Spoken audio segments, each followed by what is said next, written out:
So there's obviously plenty of excitement surrounding Elden Ring today after a gameplay clip from a trailer made its way online, leaked on the internet, and now everyone's talking about it. This is a game that has gone radio silent since it was announced back in June of 2019, and so many people who are anticipating this game just found it a relief that we've gotten some kind of update, that we've heard something about it. Though, there's some important information to keep in mind about this leak.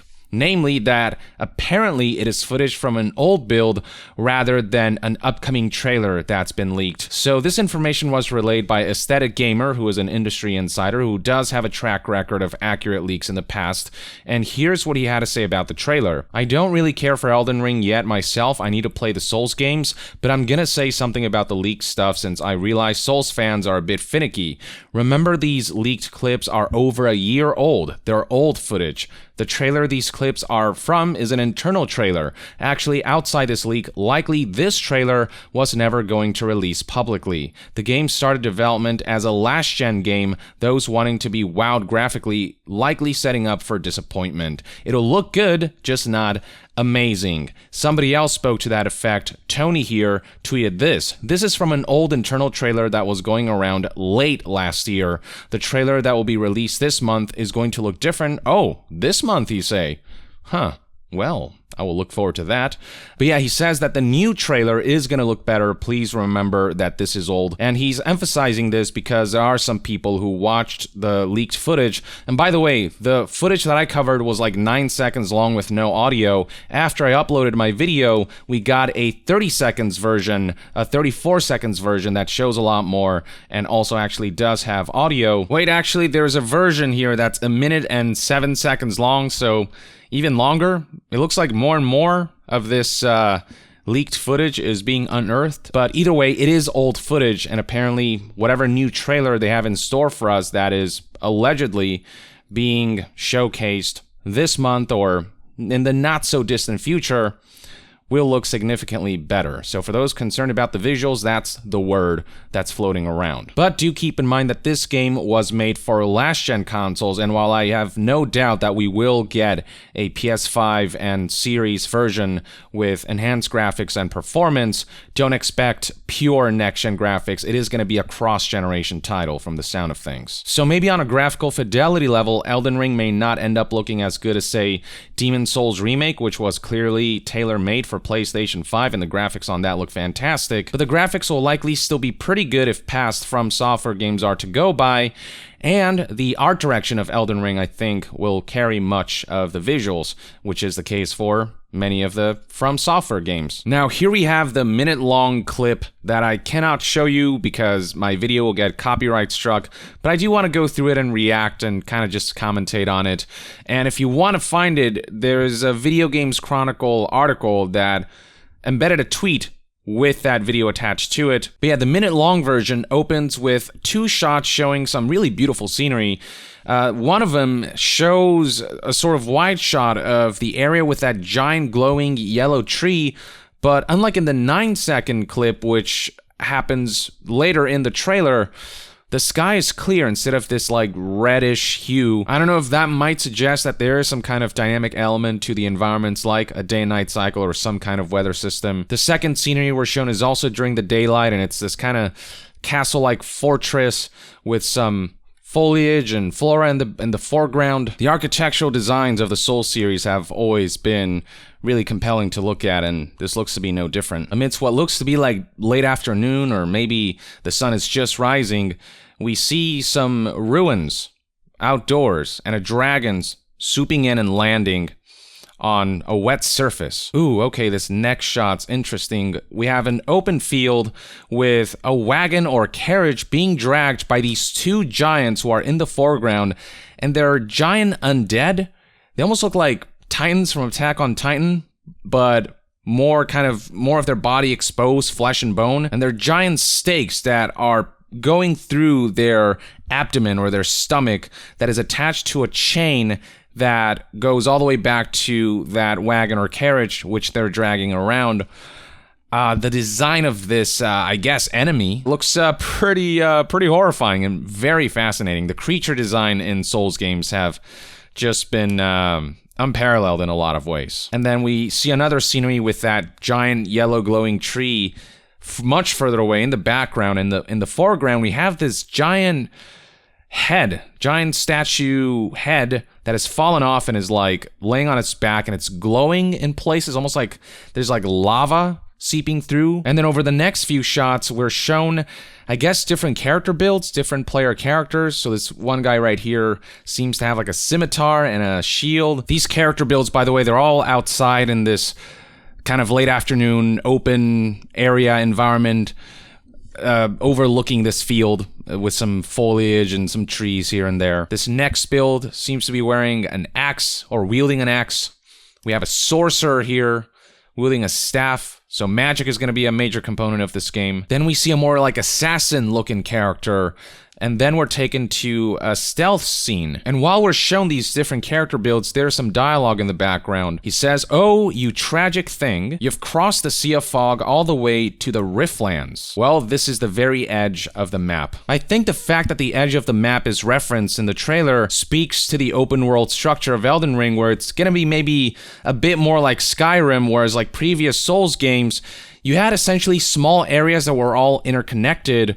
Whereas Elden Ring, maybe the open world is going to be wider, just larger in general, more volume, and more seamless, maybe, is what I'm just speculating. And that's why you probably need the horse shown in this trailer to navigate that world quickly and expediently. So moving along, we're shown this stealthier character build who is sneaking into this encampment in the wilderness. There's a campfire set up alongside a tent, and there's this lone guard with a torch. Now, in the Souls games, you don't really have a sneak button, you don't have a crouch button. You sneak by basically just walking slowly. But in Sekiro, you do get a dedicated stealth button, so you can crouch and move more stealthily.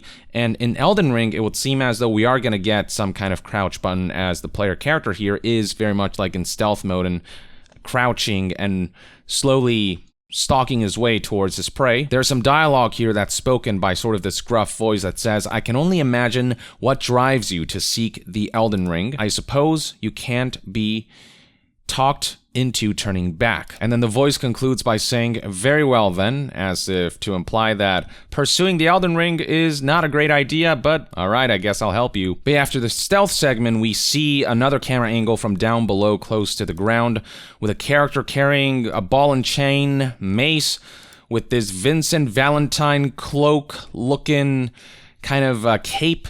And in front of him is this really cool looking vista of very kind of nun-like giant statues on his sides, and in front of him are two towers that act as giant torches. And then the next shot shows the player character walking down the stairs into a dungeon with a torch. I imagine that'll work much like in the Souls games, where you have a left hand and a right hand, and you can equip gear or weapons to either hand and switch back and forth between them, and the torch makes a return. And after going down the stairs, the trailer cuts to this crypt area where there's a skeleton standing there, very kind of standard looking undead there. And we then get to see the backstab animation in a kind of crouch position. He really goes for that stab. So it does seem as though they're implementing stealth mechanics in this game, though I imagine that, much like in Sekiro, stealth is gonna be more of a supplement to the core combat mechanics rather than like a main way to play the game. I don't imagine you can actually stealth your way through the entire game. Then the music ramps up. The music so far sounds pretty good,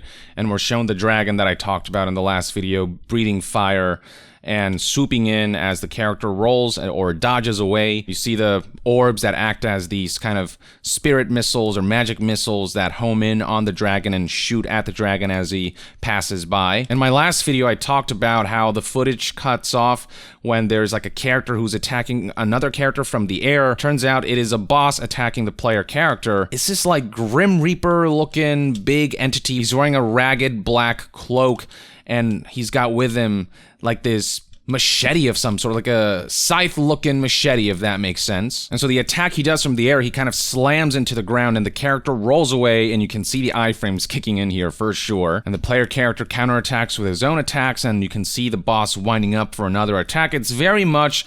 The boss battles here very much feel like Dark Souls. The bosses have very clear wind-ups that they do right before an attack. Obviously, different wind-ups have different timings depending on the attack, and so that's the whole thing with Dark Souls bosses is adapting to their pattern. The trailer then cuts into a player character who's wielding a spear on his right hand and a staff on his left hand. From the tip, he summons a big blue kind of spirit sword of some sort, which he stabs with at an enemy inside this cathedral-looking area. And the enemy here is this, like, hunchback-looking thing with a bunch of legs and arms and limbs, with a shield in front of him, with, like, a ragged cloak.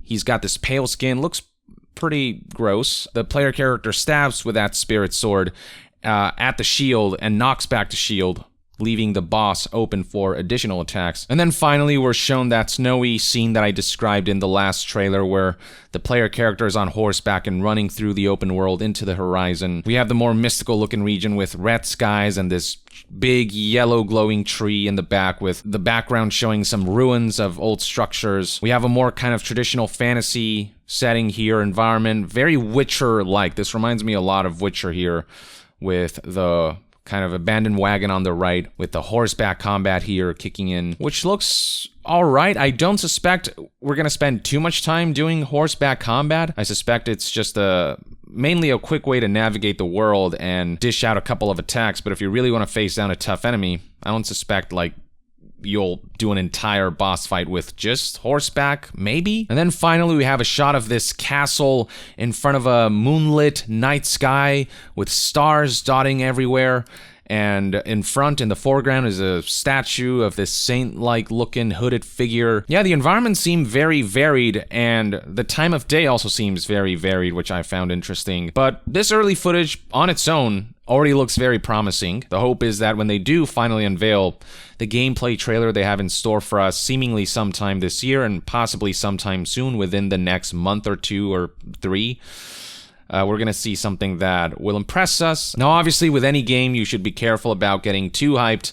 But, you know, people, I think, are just happy to hear something, because it's been so long since we heard anything about the game. Even if it is sort of an unprompted leak of an older build, you do kind of get a sense of the direction of the game, a sense of the tone, of the color palette and the art direction. But mainly, though, I wanted to relay the nature of this footage.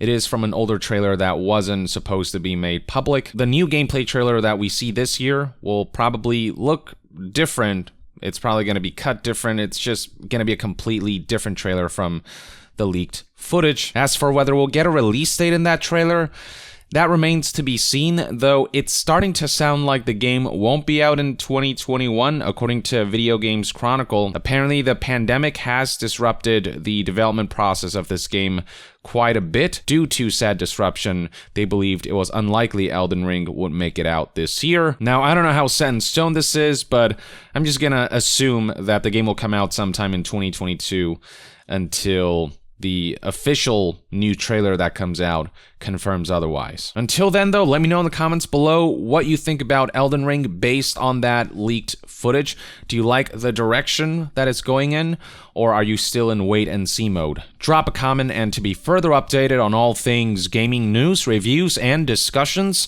stay tuned right here on Young Yeah. I'll see you guys next time. Young out.